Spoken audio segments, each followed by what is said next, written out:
very own channel Art and Roots with me Nidhi. In the last class, we learned about the different type of lines and identify different type of shapes around us. So in today's class, we'll learn different types of shading, different techniques of shading and how to shade one piece of art in today's session. Let's begin. So we have different type of shadings.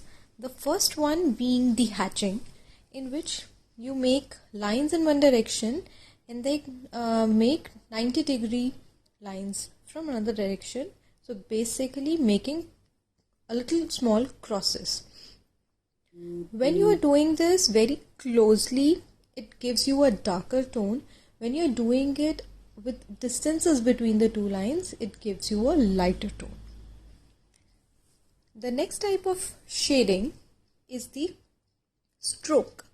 So here I am making some diagonal strokes in which I am just going in one direction. Similarly, you can also go for vertical strokes like this. Notice one thing, that when we are talking about making strokes, we have to lift our pencil up like this. So putting pressure on the starting point, and as soon as we gradually come to the end of the stroke, you lift your pencil up. So that is how the effect of, gradually the strokes go away. Similarly, you can practice all these strokes in all the different directions.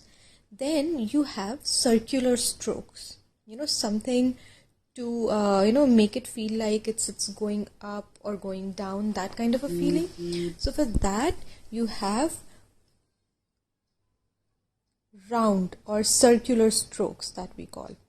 So these are particularly used for making hair strand by strand, and that is how they look natural. You don't just color them, you make one strand out of your head. Now that we have done this, let's make an object. So I have to make a ball, and before I make an actual circle on the paper, I'll just make imaginary circles in the air until I'm sure that I am ready to draw a circle on the paper. So this gives my muscle memory an indication that okay, now my hand is ready and now I can make a circle. So I'll be using 5B and 6B pencils for shading. So like I said, we discussed hatching. So I'll just show you how hatching works. So for this, let's consider 8B pencil first for very darker tones. Alright. So let's just consider a light source first. So light is coming from this direction.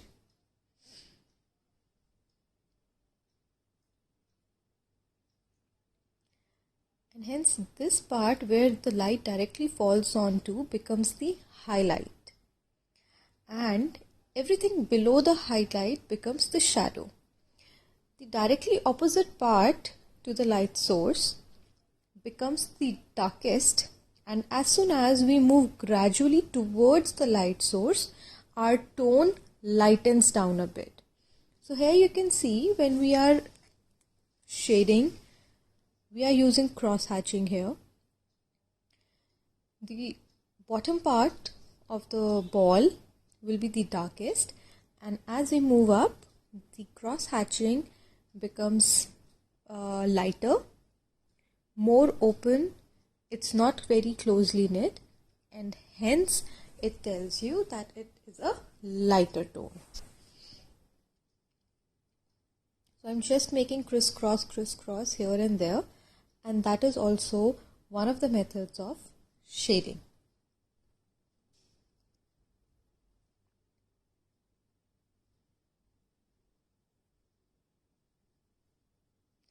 So when we are making a 3D looking object or a more realistic one, we have to make shadows. So no, this circle is not a shadow. This is a shadow where we see the bottom line. And since we are using cross hatching, we'll make the shadow in cross hatching only. We can also use other strokes, but it looks better in general to use the same kind of strokes that we are using in the whole art thing we have making. So that is how we are, the bottom part, making it a little more darker, repeating the cross hatching over it. Alright, so let's start another one where we'll be using the strokes, general normal strokes, simple plain strokes. Again, the light source will be the same, and we are starting normal simple strokes.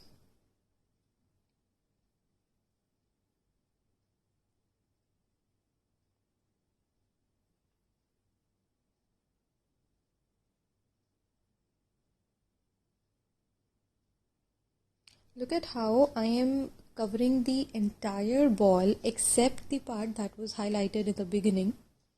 And as we move downwards, I'd be doing it in a darker shade.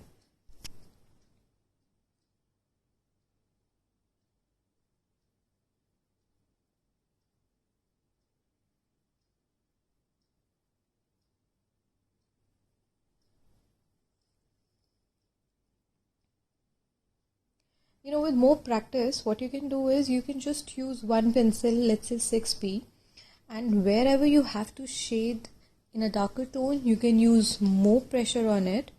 And as soon as you have to, shift towards the highlight or give it a lighter tone, you can use less pressure and you can use one single pencil to shade the darker and the lighter tones.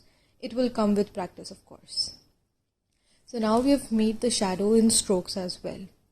So this is one point that we can either leave it as it is, or we can use smudging, which can be done using finger or a tissue paper or earbuds or paper stumps. What paper stumps are, we'll be discussing in the coming classes. I personally love using my own hands because it gives you a basic idea of exactly how much is it that you're smudging, what kind of effect you're getting. So that thing is very brilliant when it comes to your own fingers. Also remember one thing, when you start smudging, the amount of lead that you put on the paper in the first place will not remain the same, right? And notice that when I am re-shading it, the pencil is absolutely slanted. It's not 90 degrees to the paper, it's slanted. So, when you're shading, it's all about, how well you are playing between highlights and shadows. And the more, work you put in, the more realistic object you get. So, you can continue smudging for as long as you don't achieve your desired results or whatever you are hoping for. But as of now, we can always, erase the extra part, that our finger moved along. So that will help your object to stand out if the extra lines are deleted and erased.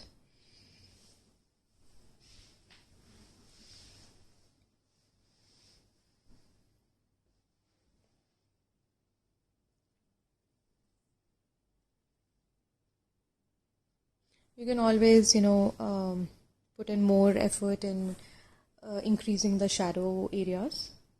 So that will give the object that you are making a more 3D effect.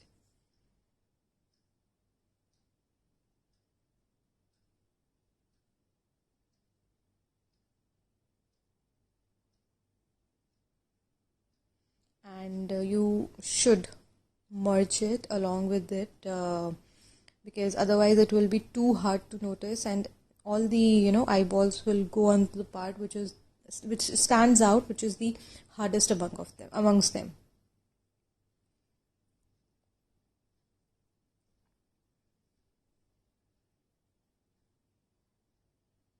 Alright, so let's start by making a hand.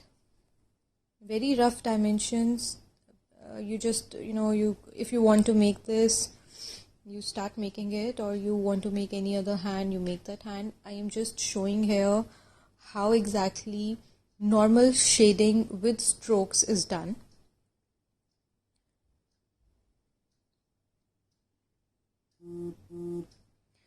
So now you can see that our fingers are not, they're not straight. Taking one finger would tell you that how they are, rounded. So when we start shading our hands, we have to keep in mind that we do not make straight strokes, because then it would appear as if the hand was, absolutely flat. Also, when you're sketching something, make sure that you sketch with a very light pencil and do not put much pressure on it, because just in case if you make mistake and you erase all of it, it will leave an impression on the page.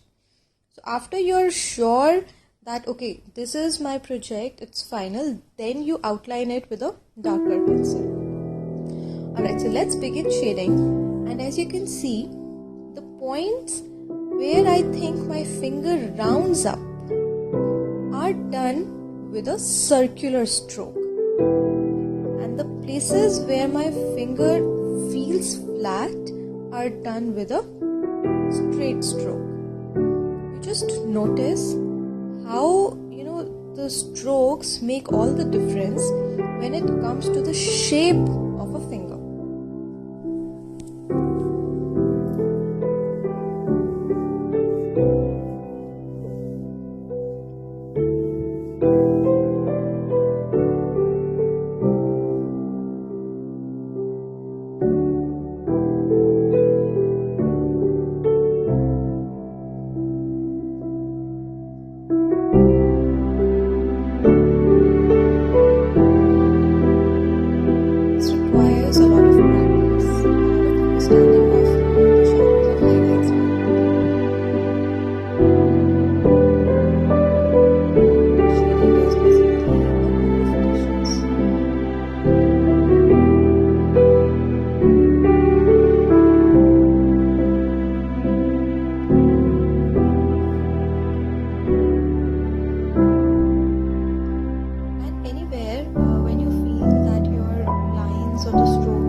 Not erase it like we normally do, but dab your eraser on it just to remove the excess lead from the paper.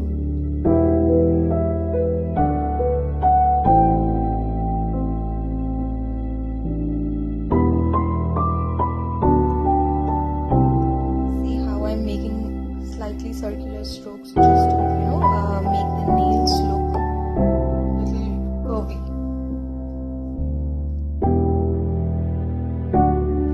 This part that I'm shading is technically flat. The side one that I'm shading now involves circular strokes.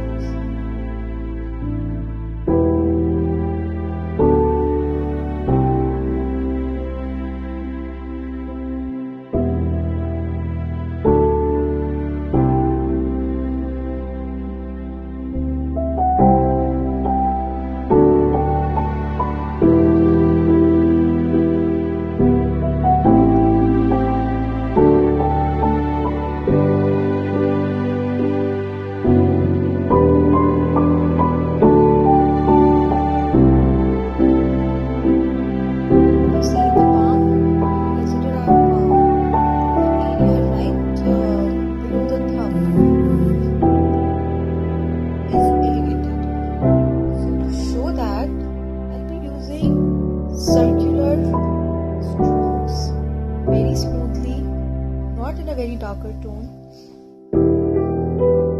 and then it identifies that this area of the palm is little elevated from the rest of the hand.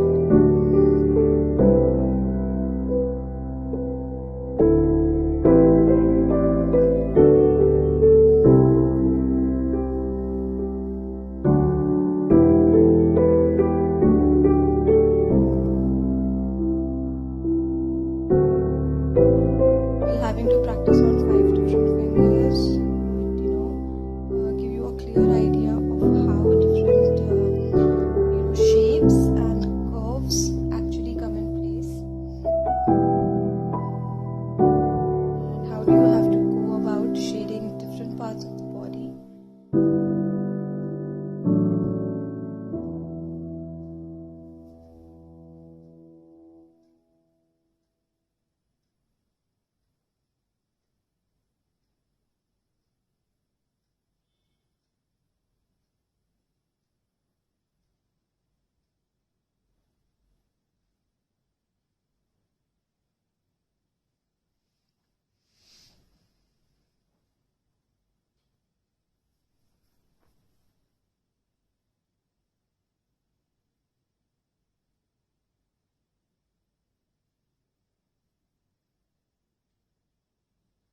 If you haven't noticed, let me tell you, I am using only one single pencil to shade this whole hand, putting in extra pressure wherever harder tones are required and putting in absolutely no pressure wherever I am using the lighter tones. That is how you just practice, and you'll understand where and how to use lighter and darker tones with more and less pressure of using the same pencil. So do try. All the best. Bye bye.